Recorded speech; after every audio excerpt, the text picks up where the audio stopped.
talked about some foods that are good for you, but when it comes to eating right, you also need to know more than just which foods to avoid for a healthy diet. There are some foods that can actually have toxic consequences. The Tox Doc herself, Dr. Noreen Mayberry, recently paid a house call to Great Day to show us what to avoid. When we say Tox Doc, what you focus on are things that can be toxic to us. Right. And interesting, a lot of things that are in our foods are considered toxic in certain amounts, but approved to be used in foods because the amount is considered to be so small that it's not bad for us. Right, exactly. So there's a dose that makes the poison. Something that can be highly toxic can also be used therapeutically. Like you said, if it's in a small enough amount, it's not immediately toxic.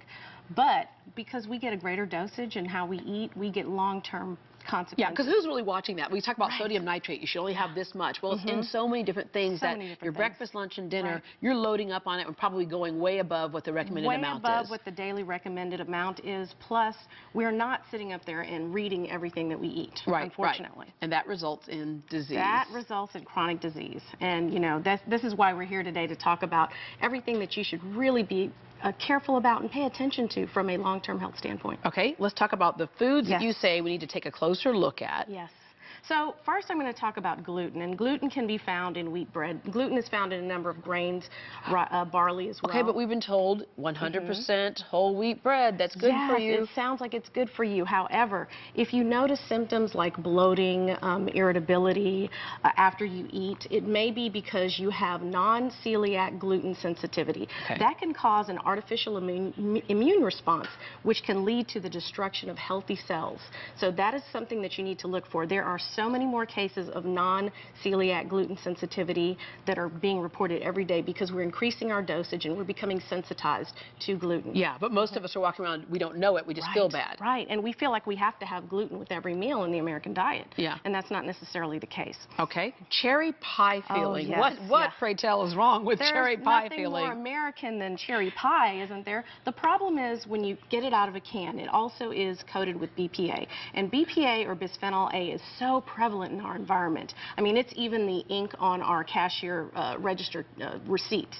But when you've got BPA, it's a big concern. The National Toxicology Program is looking at this, especially for children and infants, because when you've got broad spectrum disorders such as ADHD and a lot of just behavioral issues, it can be due to the BPA that's in our, in our canned food. So when you have kids that have behavioral disorders, you really want to move away from anything canned.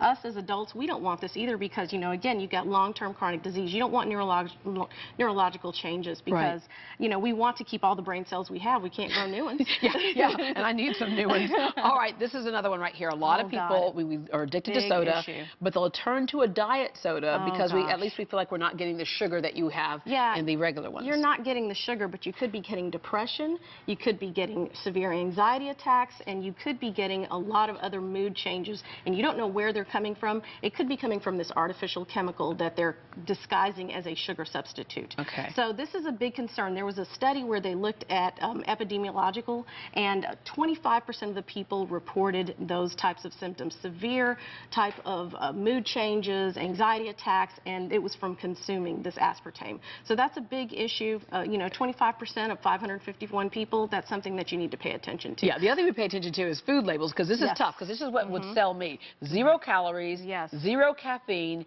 0 sodium. So we know what's not in there, but we need to pay attention to what is in there. Yes. Okay, soy. We've heard, oftentimes soy is better for this or that, but... Well, anything containing corn and soy in America especially has genetically modified organisms.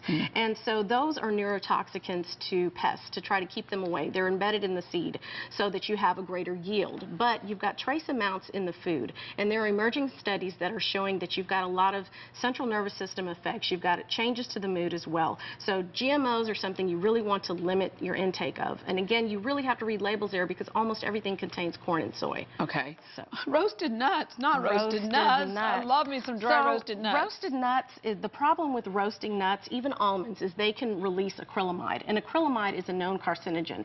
It's a byproduct of arginine, which is natural. But when it's in your body and it has that carcinogenic byproduct, you want to stay away from roasted nuts and you want to have them in their natural form. Yeah, and I would imagine, because nuts are good for you, nuts are but good for when they're in their natural form is when you're getting the most nutrients out of them. Exactly. I recommend walnuts over all of them. Okay. Okay. Processed cheese. Processed cheese. Is that really cheese? Well, it's a cheese-like food, but Okay. it can have up to 50 milligrams of aluminum per slice. Oh. And so when you're adding that to your sandwich every day, and you know, aluminum is a big concern from a neurological health standpoint, from a behavioral health standpoint, and also from a hormonal balance standpoint. You don't want aluminum in your diet at all, and so you want to really reduce how much processed cheese you eat. Okay. Okay. Jerky. Now, them's is fighting words in Texas. If you're going to talk bad about some God, jerky. I know I'm going to make some enemies here, but it's full of sodium, which can lead to erectile dysfunction for men, but also migraine sufferers. It's got tyramine in it. Tyramine can not only give you migraine or trigger migraine headaches, but those people who have hypertension, it can cause a hypertensive episode. So it's pretty dangerous. You want to stay from these salted, preserved meats because it can also, you know, come up with something that's called a cheese crisis. Not processed cheese, but natural cheese can have that same effect, trigger headaches, trigger hypertensive crisis. Stay away from tyramine as much as possible. Yeah, so it sounds like the fresher it is, the better it is for you. Fresher is always the best. Yeah, and sometimes if you got to have a couple pieces of beef jerky, that's fine, but don't go crazy. Yeah. It's not a meal. Right, and let's not have it every day. Okay. You have a great couple books here that help us kind of sort through some of this stuff because it is something that's foreign to us, even though it should be the most natural thing we do. Yeah. So in these books, explain to folks what these do and what these supplements can help us do. So talking toxicology, it's like, I think, the Bible for everyone because we interact with chemicals in our air, in our food, and our water.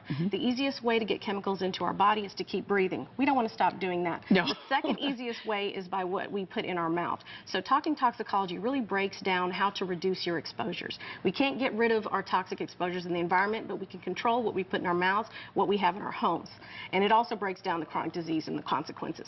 Juice feasting talks about getting a lot of that fresh micronutrient count so that you can fight off these toxic exposures.